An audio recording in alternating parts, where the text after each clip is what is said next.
Several years back, I found myself in the company of friends, exploring the eerie remnants of places steeped in haunting stories. Our adventure led us to the Edisto First Presbyterian Church, where the mausoleum of Lorelei Darkwood stood, a girl laid to rest in 1852. Whispers circulated of her mournful screams, cries that went unanswered, as those who heard them dared not unveil the truth. A decade and a half later, the mausoleum's door was pried open again, revealing a chilling secret that would forever haunt my memories. Lorelei's remains were discovered, her lifeless form huddled near the entrance, her arms stretched out as if desperately seeking an escape from her tomb's confines. A grim reminder of her torment etched into the very walls that encased her. It was during this visit that my friends, driven by a twisted sense of humor, decided to play a prank on me.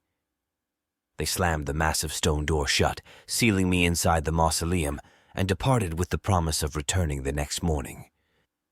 The thick silence and looming darkness were disconcerting, but I was not one to succumb to fear easily. As time dragged on, the walls seemed to press closer, a weighty darkness that threatened to consume me.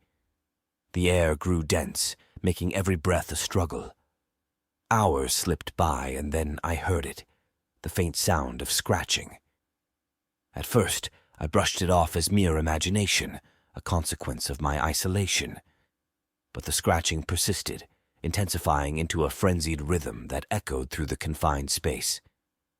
I huddled in a corner, futilely covering my ears, but the cacophony continued to swell. In those fleeting moments, time itself seemed to stretch, each second laden with an unbearable weight. Suddenly, a piercing scream tore through the air, a cry saturated with agony and terror. The scratching abruptly ceased, replaced by heart-wrenching sobs, the pitiful gasps of a soul stripped of hope. An overwhelming sorrow overcame me, a sense of empathy that transcended my own fear. Without understanding why, I found myself apologizing aloud, my words carrying the weight of remorse for her suffering. A strange connection formed, as if I could feel her despair reverberating within me. An impulse to comfort her tugged at my heart, to offer solace to a tortured spirit. Yet the fear of the unknown held me back, preventing me from venturing closer to the source of the haunting cries. Unsure whether she could hear me, or even comprehend my presence, I remained in my corner, bearing witness to her sorrowful sobs and the sound of her fingers grazing against the cold stone of the tomb door.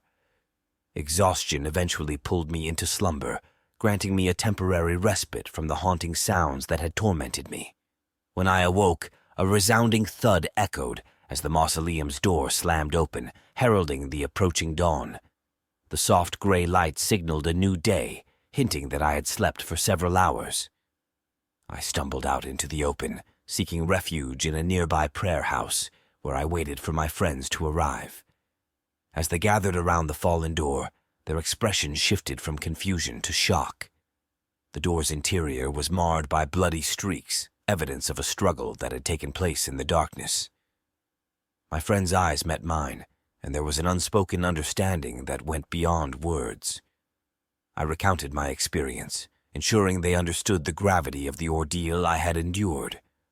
Grudgingly, I entered the car, and as we began our journey back, a friend spoke up. Their admission came hesitantly. They had been afraid to mention it earlier, but they were alarmed by my appearance. In the rear-view mirror, I caught a glimpse of my reflection, the pallor of my face stark against the dim light.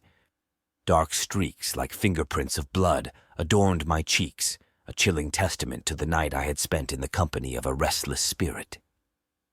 In the years that followed, I learned that many had attempted to seal the mausoleum, their efforts thwarted time and again by an unseen force. Heavy locks and chains had proved useless against a power that seemed determined to prevent history from repeating itself. Grateful for this intervention, yet forever haunted by the memories of that night, I am left chilled to the bone whenever I reflect on the encounter. The haunting streaks on the tomb's surface and the lingering traces of blood on my face serve as a reminder of an inexplicable connection forged across time, a chilling tale that defies explanation.